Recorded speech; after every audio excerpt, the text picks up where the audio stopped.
setelah kita mendapatkan widely important goal, kemudian kita menentukan aktivitas yang harus dilakukan oleh tim member kita yang disebut dengan lead measure yang memenuhi kaidah-kaidahnya tadi yang berkualitas, maka disiplin ketiga mengelola sebuah compelling scoreboard. Scoreboard yang benar-benar bisa menggerakkan tim. Bayangkan di dalam sebuah pertandingan, kalau kita melihat scoreboard kita, kemudian kita lihat, wah waktunya masih banyak, berarti kita masih punya kesempatan untuk mengejar ketinggalan kita kalau kita ketinggalan. Atau misalnya sebaliknya, wah waktunya masih banyak dan kita sebenarnya sudah leading, gimana caranya kita lebih oke lagi. Sama dalam halnya kita mencapai WIG dan kita menjalankan lead measure, kita butuh sebuah scoreboard yang dapat menggerakkan tim, memotivasi tim untuk terus melakukan hal-hal yang semakin hari semakin baik, agar lead measure tercapai sehingga menggerakkan yang namanya WIG. Diharapkan dengan scoreboard yang tepat, yang memenuhi kriteria-kriteria, maka tim akan merasakan bahwa saya dapat mempengaruhi WIG. Kalau ada keterlibatan seperti itu, saya yakin tim member kita juga akan tetap bersemangat. Scoreboard yang benar, yang efektif adalah memenuhi kriteria-kriteria seperti ini. Yang pertama adalah dibuat sesederhana mungkin ya, jadi mudah dioperasikan, mudah dirubah-rubah, jadi bisa ditulis, dihapus, ditempel, dicabut lagi, dan ini akan dioperasikan oleh tim kita sehingga mereka tidak sulit untuk melakukan updating dari scoreboard ini. Yang kedua, scoreboard ini harus bisa dilihat oleh semua orang dengan mudah. Yang ketiga, scoreboard ini harus memuat ada like dan lead. Like ini adalah WIG, pencapaian WIG itu sampai di mana. Lead measure-nya juga sampai di mana. Dan yang keempat, kriteria yang harus dipenuhi adalah bahwa dalam hitungan detik, 3-5 detik, kita akan bisa langsung melihat apakah kita dalam kondisi menang atau kondisi kalah terhadap WIG kita. Nah, scoreboard inilah nanti akan menjadi tools kita menjalankan disiplin yang keempat. Disiplin keempat disebut dengan menciptakan irama akuntabilitas.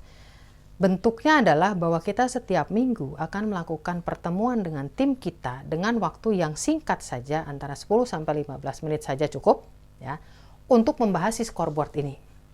Jadi di dalam yang namanya week session, nah nanti pertemuannya disebut dengan week session, kita hanya punya 3 agenda. Yang pertama adalah kita semua ya, tidak hanya tim member, tapi saya sebagai pemimpin dan tim member akan menyampaikan komitmen atau janji-janji yang dilakukan minggu yang lalu.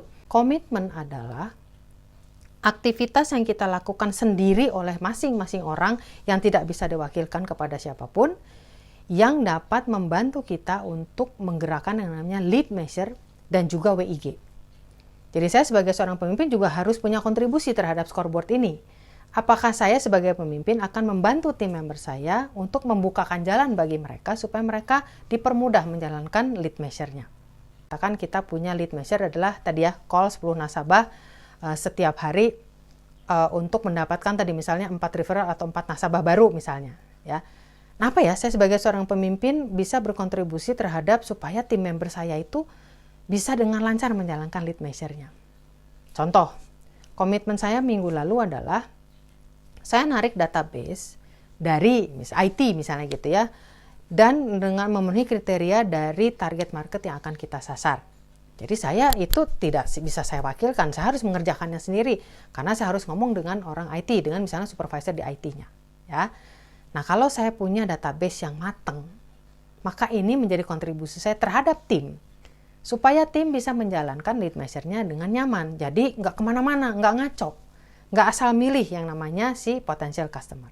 Nah, setelah saya menyampaikan agenda saya, kemudian gantian tim member yang lain menyampaikan komitmen-komitmen mingguannya juga. Misalnya katakan si sales atau tim member kita bilang bahwa komitmen saya minggu lalu adalah membuat format laporan kunjungan saya supaya saya gampang melakukan monitoring terhadap hasil-hasil kunjungan saya.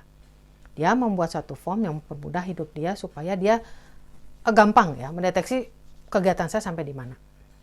Dan seterusnya sampai dengan tim member yang lain semua selesai menyampaikan komitmen minggu lalu, dan komitmen itu juga harus jelas hasilnya, terlaksana dan hasilnya seperti apa. Tidak terlaksana kenapa ya.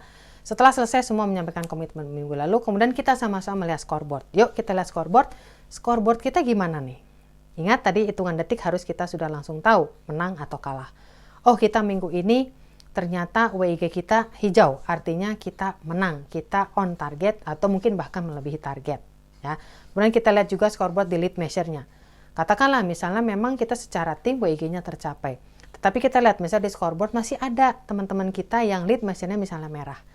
Nah yang hijau lead measure-nya tim kita berikan apresiasi. Yang merah kita bantu mereka.